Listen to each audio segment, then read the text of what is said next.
calling FEMA, and then FEMA gets here and they don't know the area. They've never been to the area, and they want to give you rules that you've never heard about. They want to bring people that aren't as good as the people you already have. And FEMA's turned out to be a disaster.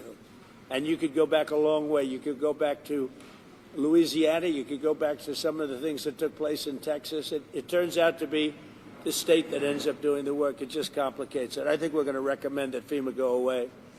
And we pay directly. We pay a percentage to the state. But the state should fix this. If the state did this from the beginning, it would have been a lot better situation. I think you guys agree with that, right? So I just want to say that Asheville, I know it well. It's a great place, and we're going to have it be a great place again. That was the one that was most severely affected. But North Carolina is going to come back bigger, better, stronger than ever before. And you're going to be very thankful. And you've already seen, I know that it really began 4 days ago, but you've already seen more action than you have in the last 3 months. And we're going to get it together. We're informing the Army Corps of Engineers to get going because you have a lot of river breaks and a lot of areas that you're going to need some pretty big work. And they're on their way. They're going to be working much harder than they've been working in the past, and we're going to take care of it. Any questions from the press of any of the congressman, governor, anybody? Sir, are you going to sign an executive order on FEMA, getting rid of it? Can you say more about signing an executive order to get rid of FEMA, please? FEMA has been a very big disappointment. They cost a tremendous amount of money. It's very bureaucratic, and it's very slow. Other than that, we're very happy with them. Okay, and I think when there's a problem with the state, I think that problem should be taken care of by the state. That's what we have states for. They take care of problems. And a governor can handle something very quickly. You know, one of the things I've noticed, because I've been doing this for a while, and we had a pretty good FEMA, but I also noticed that when they come, they end up in arguments. They're fighting all the time over who does what. It's just not a good system. This system is so beautifully designed over 250 years approximately, you know, and we'll soon be celebrating the 250th year. It's going to be a very big celebration. But it's been designed very well, and we're going to leave it that way. When North Carolina, South Carolina, Florida, Tennessee, when everybody knows the governor of Tennessee, I think, everybody? Do you know everybody here, pretty much? I never thought of it, but you're right over the ridge. Right over the hillside. So you're here to help. That's great. The people in this region, including Tennessee, the people of Appalachia, are grateful that you are here and that you haven't forgotten them. And that there are other disasters, but this one was enormous for both North Carolina and Tennessee. So thank you. You know, I've seen a lot of disasters. And when I came here right after, the day after. And when I came here, I couldn't believe it, actually. I couldn't believe the damage. And I've seen a lot of them. This was more like a tornado than it was what we witnessed. So we're going to get it very much taken care of. Good job. That's nice that you came. And so you call it you're right over the ridge, right, Tennessee? Over the ridge, yes. I like Tennessee, too. Let's see, where did I get more votes, Tennessee or North Carolina? I hate to tell you, North Carolina, it was Tennessee. There's one of the counties in this disaster that had 88% for you. So 88%, yeah. No, the people are just incredible people. Yeah. So do you have any questions, press? President, you talked about conditions being placed on aid to California, voter ID and the like. Are there any conditions that you're going to put on aid to North Carolina? We're going to do a lot for North Carolina. You know, they've been very slow. I don't know why it's been so bad. This has been one of the worst I've seen. Katrina, of course, you know, was something that obviously that was a long time ago. That was not good. But this has been very slow. I don't know if that was for political reasons because they lost the state. You know, Biden lost the state. Maybe he felt he doesn't care. Maybe there were other reasons. I don't know. But this has been very slow. By any standard, this has been very slow. And we're gonna make up for lost time. No conditions you're going to push for aid. Well, in California, I have a condition. In California, we want them to have voter ID so the people have a voice, because right now the people don't have a voice because you don't know who's voting, and it's very corrupt. And we also want them to release the water. If they released the water, they wouldn't have had a problem. If they released the water when I told them to, because I told them to do it 7 years ago, if they would have done it, you wouldn't have had the problem that you had. You might not have even had a fire. So, but here I don't have that. It's a different thing. You got hit by a storm. The people are incredible. They worked really well. Franklin was fantastic, and other groups. By the way, other groups came in that were also fantastic, and other states came in. Tennessee and a couple of others came in, and they really helped. That's the way it's supposed to be. No, this is a different kind of a thing. Mr. President, have you decided how much funding you would allocate for disaster relief in North Carolina? About what? Have you decided how much funding you would allocate for disaster relief? I haven't. I have to see what it is. Are you disappointed that Senator Schiff hasn't joined you on this trip? It's reported he invited Senator Schiff to join you on this trip, and he was too busy. Are you disappointed? I don't know. I was told that Schiff was going to travel with us to California. I wasn't thrilled, to be honest with you. And I saw him last night on television. It looks like he got hit with a baseball bat or something. What happened to him? Something happened to him. It looked like he got hit. It looked like he got beat around. But I'll ask Caroline to find out what happened to him. No, if he wanted to come out, I would have done that. But I don't know. Somebody said that he wanted to come on the plane, but I think he's staying back for the votes. There's some pretty good votes going on. Yeah. Mr. President, what is your timeline for getting rid of FEMA? For this one. You just talked about possibly getting rid of FEMA. What timeline are you looking at, and how would you do that? Well, we're looking here. Here, you're talking about. To start, we're going to start immediately timeline, and to finish, it's going to be a period of time. You know, people are also rebuilding their houses. How long does it take to build a house, right? It takes a time.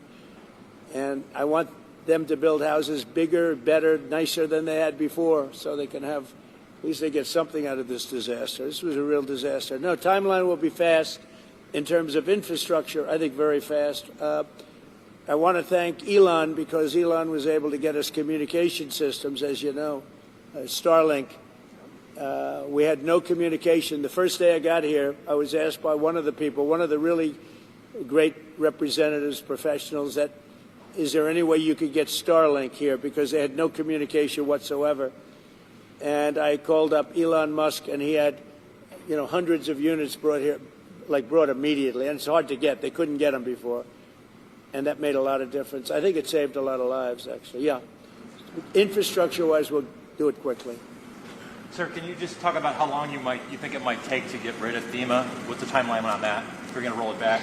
Yeah, I would say, look, as far as I'm concerned, I'm not really thinking about FEMA right now here. I'm thinking about Michael Watley, and I'm thinking about the 3 Congress people that you just heard from, and also the other people in Congress, and they'll be working with the governor. They'll be working with the governor, so that's what I see. Change the subject real quickly. The Lake and Riley Act was signed by Speaker Johnson yesterday. Right. When do you anticipate to sign that into Well, office? we're honored by that. Lake and Riley, I was there at the time, and we had a big meeting with the parents right after that horrible thing took place. And we have an act. You all know what that act represents. And it was a bipartisan bill. Many Democrats signed onto it. That's something that is a tribute to Laken, a beautiful young lady who was killed viciously by an illegal alien. And we passed a very powerful bill, and it was just approved, and we'll have a ceremony sometime very shortly. I'll be signing it. In other words, if you're asking, I will definitely be signing it. Okay? Yeah. Mr. President, the security detail for Anthony Fauci was terminated last night, and I'm wondering if you have any comment on that. About what? The security detail for Anthony Fauci was terminated last night, sir. Do you have a comment? No, I think, when you work for government, at some point your security detail comes off. And, you can't have them forever. So I think it's very standard. If it would be for somebody else, you wouldn't be asking the question. The question is very fair. But, you work for government. We took some off, other people too. But you can't have a security detail for the rest of your life because you work for government. Yeah, we'll see what happens. Would you feel partially responsible if something were to happen to, say, Dr. Fauci No. or John Bolton? No. They all made a lot of money. They can hire their own security too. all the people you're talking about. They can go out. I can give them some good numbers of very good security people. They can hire their own security. They all made a lot of money. Fauci made a lot of money. They all did. So if they, felt that strongly, I think that certainly I would not take responsibility. Now, North Carolina is a state that relies on trade and manufacturing. Are you going to have an announcement on new tariffs coming soon? Is there a timeline now? Yeah, the tariffs are going to make our country rich. We're going to be a rich, rich country very soon. Tariffs are going to make it rich, and competence. We have common sense, competence, and tariffs. The word tariff is one of the most beautiful words in the dictionary.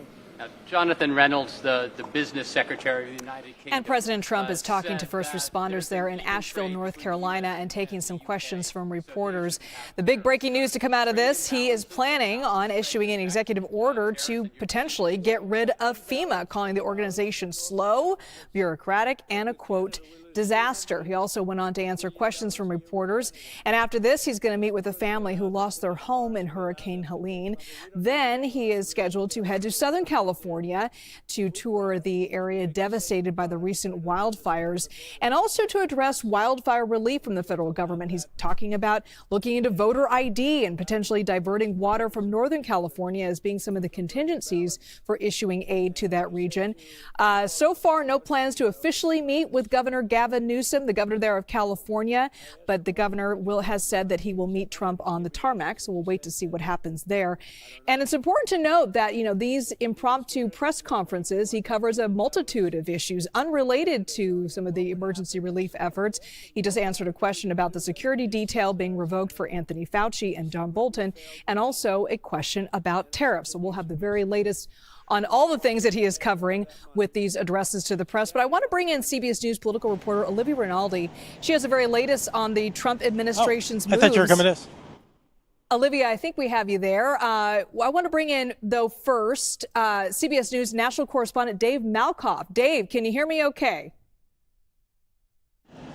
Yes, I can. And we're standing in the disaster zone right here in Asheville.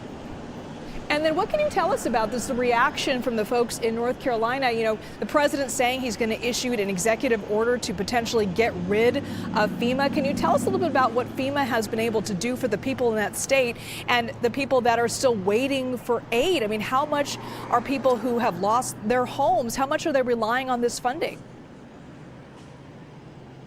Well, we've heard some people who have had a lot of success with the FEMA buyout program, where they buy out the houses that can no longer be built on the area because there's been mudslides or there's been other issues where they can't build a house again, so their house is wiped off the map. But other people are very frustrated with FEMA. We've got some Trump supporters right here. This is Mark and Leslie, and you guys point to where your house is. We're just up the hill.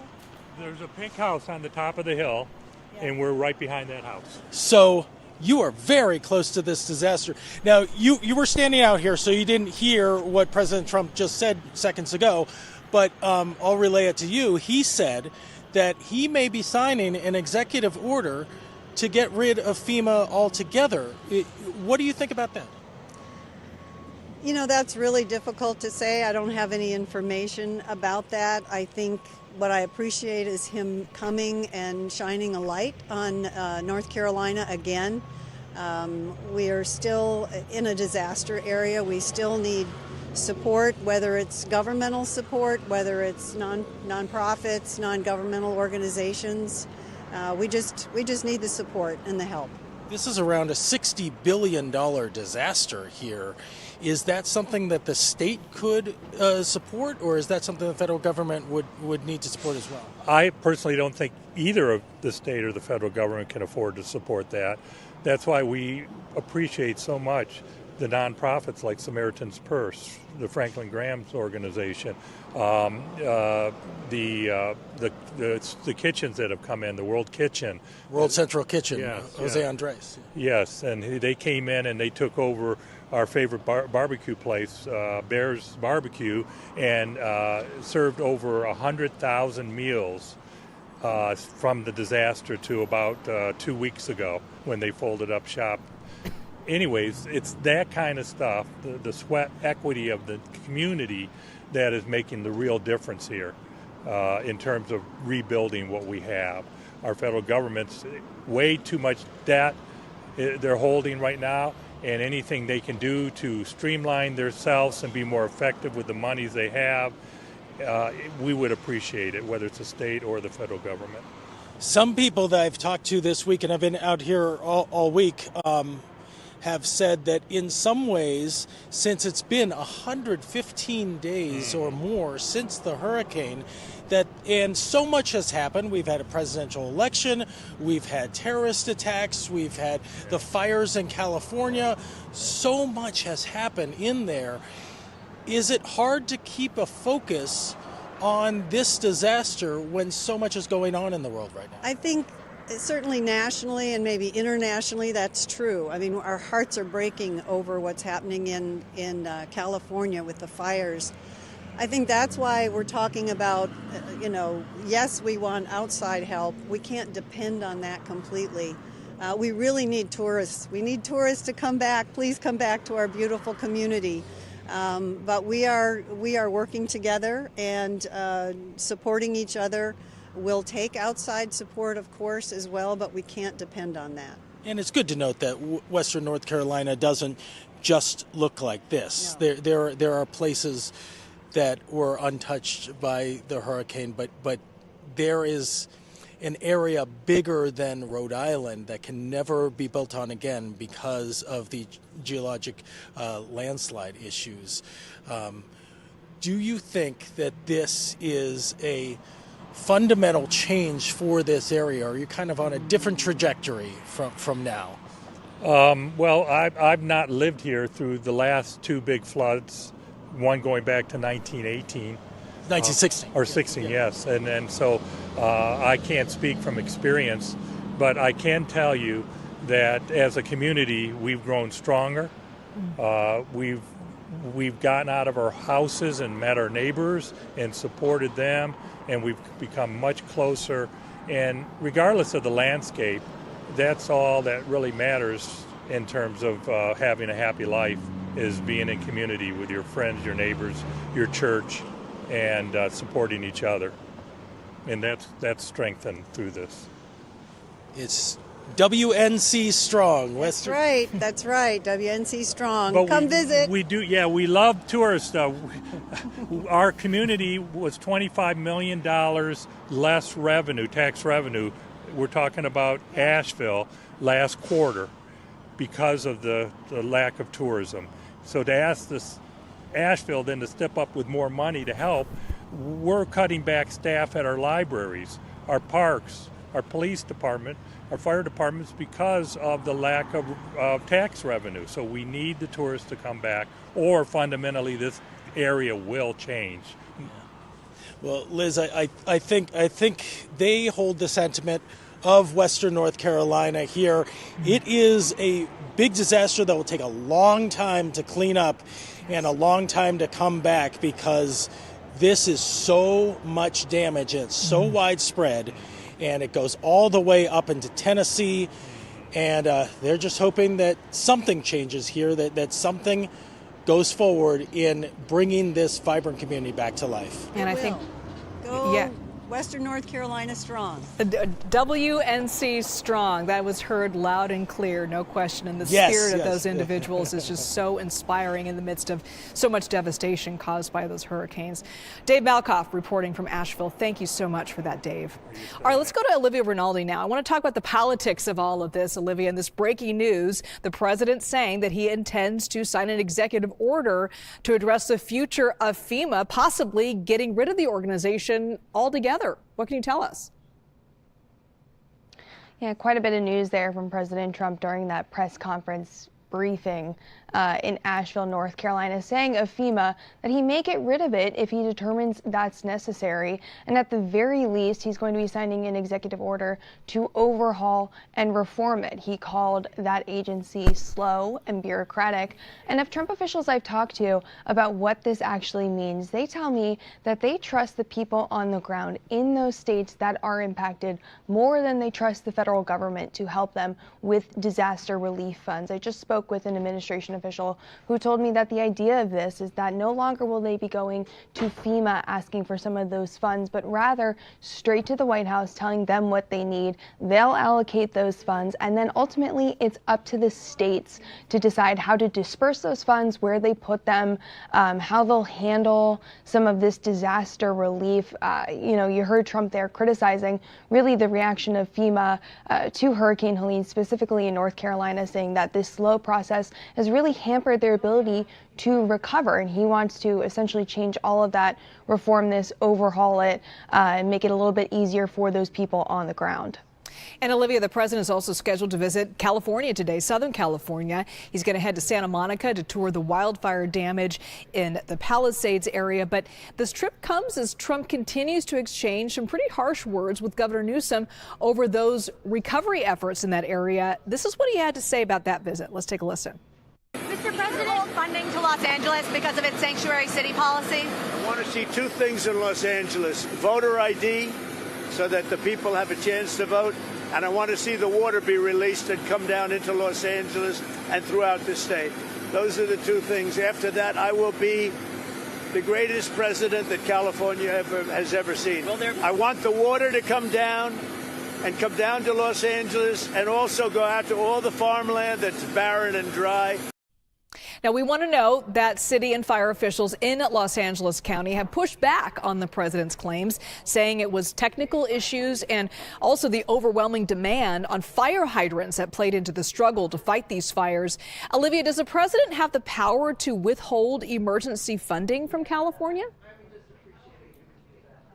Yeah, it's a good question, Liz. A lot of FEMA's budget is actually allocated by Congress. So think of it in two senses. There is the operational budget that they have, but there's the disaster relief fund. Now that fund, it's kind of like a checkbook. These disasters happen, and then the governors of these states or local officials then reach out to the federal government, particularly the White House, and ask them for some of that reimbursement in cleaning up debris, rebuilding roads, some of the firefighter overtime costs, all of these sorts of things that go into disaster relief, they then reach out to. So in that aspect, some of the funds that have been allocated through FEMA's disaster relief fund that was approved by the White House, he could have some control over, but that budget's ultimately set by Congress. So important to note there. Obviously, he's putting some conditions on that aid. So we'll have to see later today upon these meetings and briefings that he's having in California whether or not he'll be making any announcements saying you have to have some restrictions on voter ID or release some of that water from Northern California in order for